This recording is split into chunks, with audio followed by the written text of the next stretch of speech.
ভাই বোন একই ভোজে বিয়ে হয়েছে, ভাই বোনের একসঙ্গে বিয়ে দিয়েছে, দুটাই বাপ দেখলে একটা ভোজই হয়ে যাবে। তা বাড়িতে দুটো নতুন লোক আসলো, বোনের বিনিময়ে একটা জামাই পেল, আর বেটির বিনিময়ে একটা জামাই পেল, আর বেটার বিনিময়ে একটা বউ পেল। পেল কি পেল না? বাড়িতে দুটা নতুন লোক ঢুকলো। বিয়েটা হয়েছে বেশি দিন লই, আমার এই উদাহরণটা মন দিয়ে শুনে আপনাদের কাছ থেকে বিচারটা নিব। বিয়েটা হয়েছে মাত্র 7 মাস। 7 মাস মানে কি?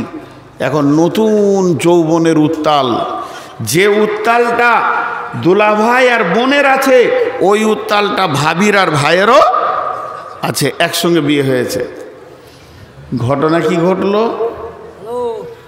ঠিক 7 মাসের মাথাতে কোনো একটা বিপদ হয়েছে, হতেই পারে। বিপদ হতে মেয়েটা ছিল শ্বশুর বাড়িতে, ও এসেছে, হয় দাদি মারা গেছে কি দিদা মারা গেছে কি প্রতিবেশী কোনো চাচা মারা গেছে, তো জামাই আর বেটি চলে আসলো। তো ঘরে চারখানাই রয়েছে, বেটাও আছে, বউ আছে, জামাই আছে, বেটি আছে। জি, এবার জামাইটা আসার পর একদিন থাকলো, দুদিন থাকলো, মাটি হয়ে গিয়ে কবর হয়ে গেছে, সব হয়ে গেছে।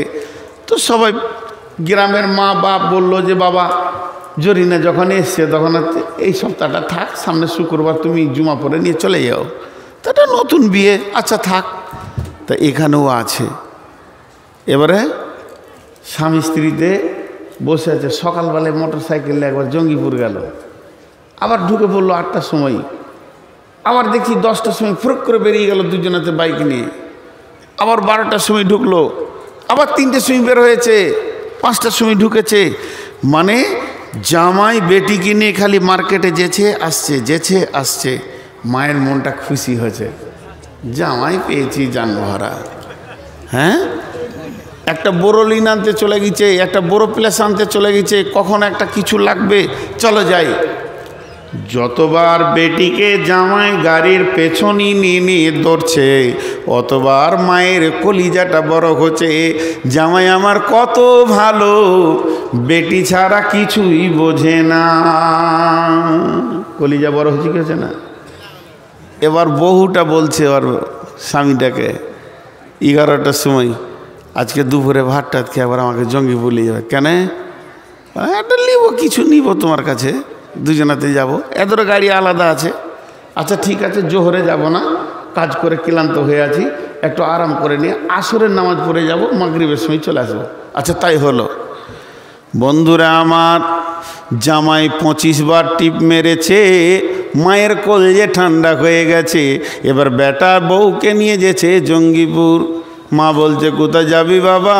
বলে কি জানি, তোর বউ বললে যে একবার যেতে হবে, কিছু লাগবে।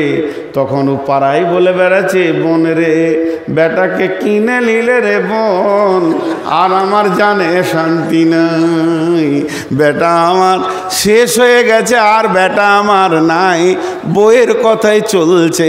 এটা কত বড় অন্যায় কথা মা আমার, বোন আমার, ওরে আমার খালা, ওরে আমার মাসি, একবার ভেবে দেখবেন।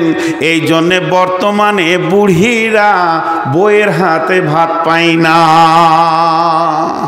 বৌমাদেরকে অত্যাচার করা হয়। প্রত্যেকটা বাড়িতে নন্দেরা অত্যাচার করে। যে মেয়েরা বোকা, ওই মেয়েরা ভাবিকে বিরক্ত করে। যে মেয়েরা বোকা, ওই মেয়েরা ভাবিকে বিরক্ত করে।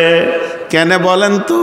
ভাবির পেটে যে মালটা হবে তোরই বংশের মাল।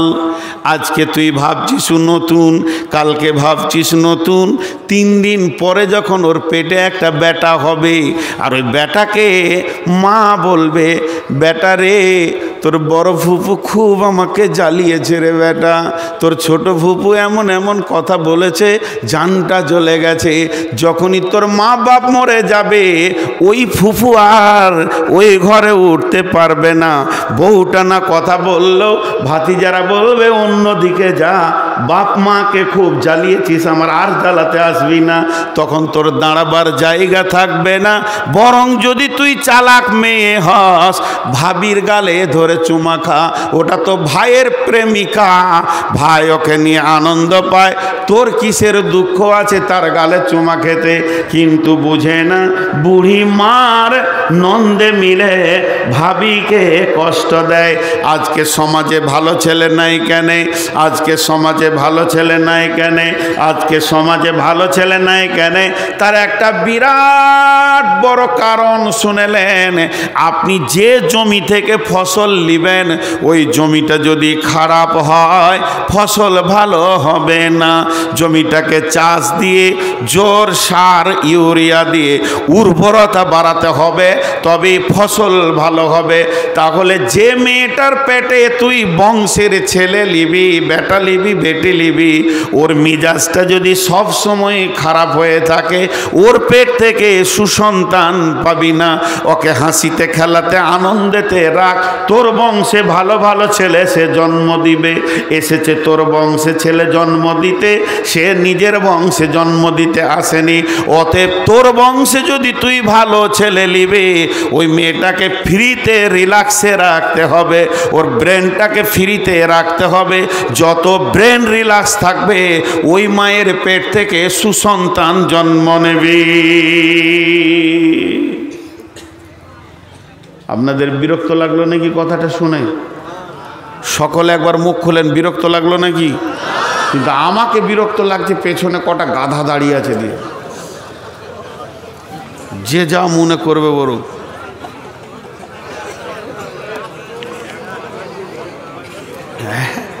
আপনারা হাসছেন কেন? রাগ করলেন নাকি? রাগ করিয়েন না ভাই, যাদেরকে গাধা টাধা বলছি মাপসাপ করিয়ে দেন। এখন অসুখ হয়ে গেছে খুব বেশি, সুগার 490+। কিন্তু আমাকে ভালোবাসে না। ভাত দেয় না ভাতারে, ভাত দেয় গতরে। খাটলে পরে ভাত পাবে না, এলে ভাতারে ভাত দিবে না।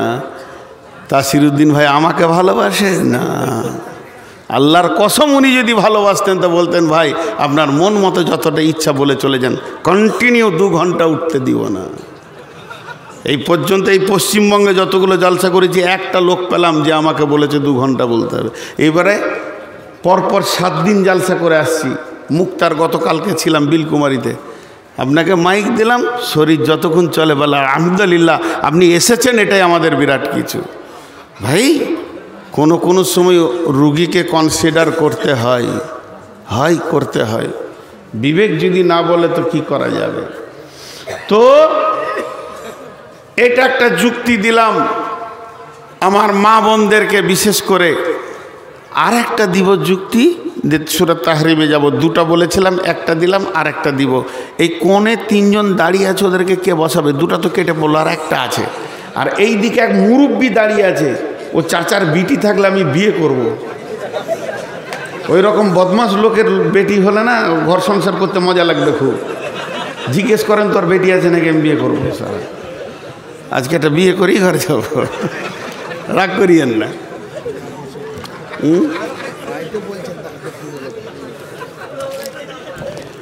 তো এখন আপনি আপনাদের সামনে আর একটা উদাহরণ দিব। সেটা কি জানেন? এর চাহিদা যতটা বিবির ওপরে আছে, দোলা ভাইয়ের চাহিদা যতটা বোনের ওপরে আছে, অতটাই চাহিদা আমার ভাইয়ের ভাবির ওপরে আছে। আছে না নেই? কথা বলেন, আছে না নাই? আছে। এখন ঘটনা কি হয়ে গেল? ঘটনা হলো, এই আপনাদের যেমন রাস্তা ধরেন, টোটোতে আসলো, ওখানে নামলো, হেঁটে হেঁটে ক্লান্ত হয়ে দুলাভাই বাড়ি ঢুকলো।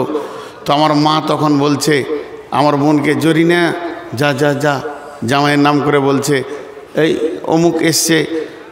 যাই হোক, আমার যেটা দুলাভাইয়ের নাম সেটা ধরে বলছে, রফিক এসছে, যা একটু পাখা টাকা করগা, কারেন্ট তো নাই, পাখা করগা।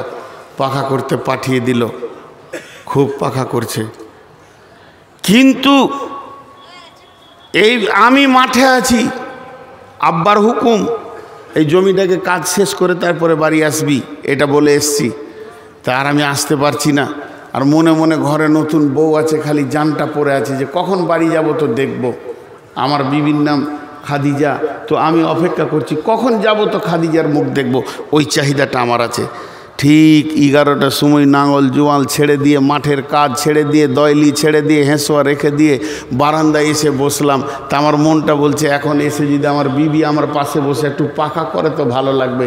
তখন আমার মা বলছে, এই ছেলে এলো, তুই যা পাখা কর। এটা বলছে না, তাড়াতাড়ি চুলাতে জাল দে, রান্নাটা কর, খেতে হবে ওকে, আমি ছেলেটাকে পানি দিগা। বলেন ইনসাফ হলো? ইনসাফ হলো না। এই বেইনসাফির কারণে আজকে বহু সংসার শেষ হয়ে গেছে। জি চলেন সূরা তাহরিমে যাব। বিসমিল্লাহির রহমানির রহিম। দারাবাল্লাহু মাসালান লিল্লাযীনা কাফারু ইমরাআতা নূহিন ওয়া ইমরাআতা লূতিন কানাতা তাহতা আবদাইনি মিন ইবাদিনা সালিহাইনি ফাখানাতাহুমা ফালাম ইগনিয়া আনহুমা মিনাল্লাহি শাইআ ওয়া কিলা দুখুলান নারা মা'আদ দাখিলিন। আপনারা মন দিয়ে শোনেন, বিশেষ করে মা বোনদেরকে বলছি, আপনারা একটু ধ্যান দেন। মেয়েদের আল্লাহ 3টে ভাগ করেছে দাম্পত্য জীবনের। এই দাম্পত্য জীবনের 2টো ভাগ, আর একটা দলের বিয়ে হয়নি, টোটাল 3টে ভাগ হচ্ছে। কথা বোঝাতে পারলাম? যাদের বিয়ে হয়েছে তাদের 2টো ভাগ, একজনের স্বামী ভালো, একজনের স্বামী খারাপ।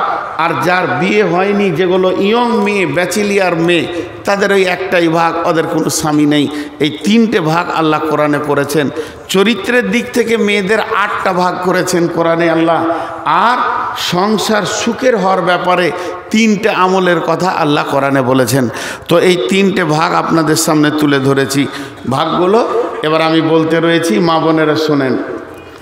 এখানে আমার অনেক বোন আছে, অনেক মা আছে, অনেক খালা আছে, অনেক আমার বেটি আছে।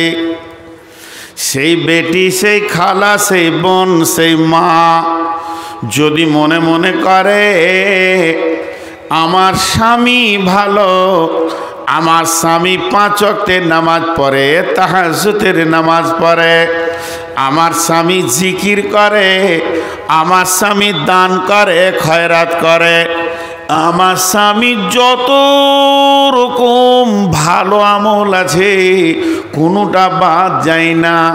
গাঁওয়ালা তাকে ভালো বলে, দেশওয়ালা ভালো বলে, ওই স্বামীর আমি স্ত্রী, ওই রকম দামি মানুষের আমি স্ত্রী। তাহলে আমি ওই স্বামীর বদৌলতে জান্নাতে চলে যাব। কথাটা বুঝে এলো? আল্লাহ বলছে হবে না, অত সুখ নাই, তুমি নিজের আমলে দাঁড়াও। স্বামী ভালো, স্বামী নেককার, তাতেই তুমি জান্নাতে যাবে? হবে না। আল্লাহ বলছে তোমার লেগে আমি উদাহরণ রেখেছি, একটা উদাহরণ, মিসাল রেখে দিয়েছি। কি মিসাল?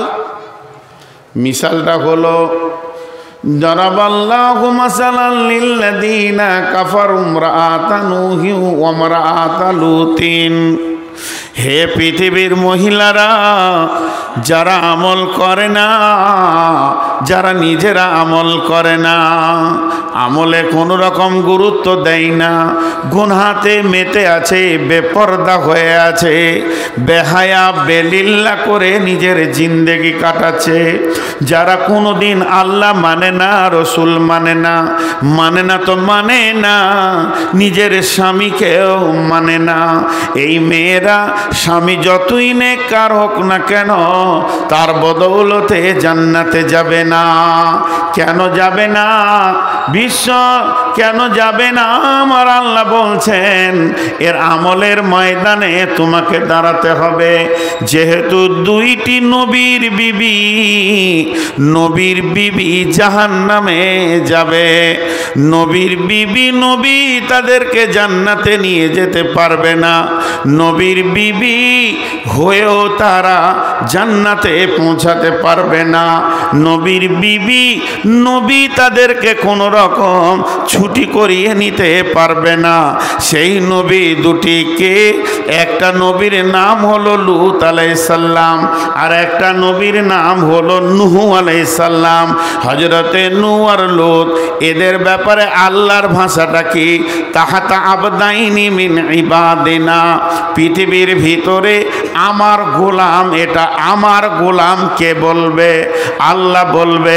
আল্লাহ যদি আপনাকে আমাকে আমার গোলাম বলে তাহলে আমরা বড় সৌভাগ্য।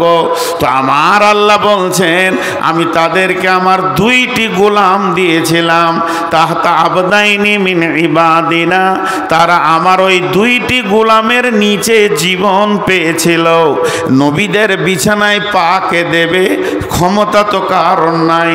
তাদের সৌভাগ্যবান, কত তারা সৌভাগ্যবতী ছিল যে নবীর বিছানাতে তারা পা দিয়ে উঠবে, নবীর কম্বলের ভিতরে থাকবে, নবীর লেপের ভিতরে থাকবে, নবীর বালিশে মাথা দিয়ে জীবন কাটাবে। এই রকম দুইটি মেয়ে তারা নবীর অধীনস্থে জীবন কাটালো।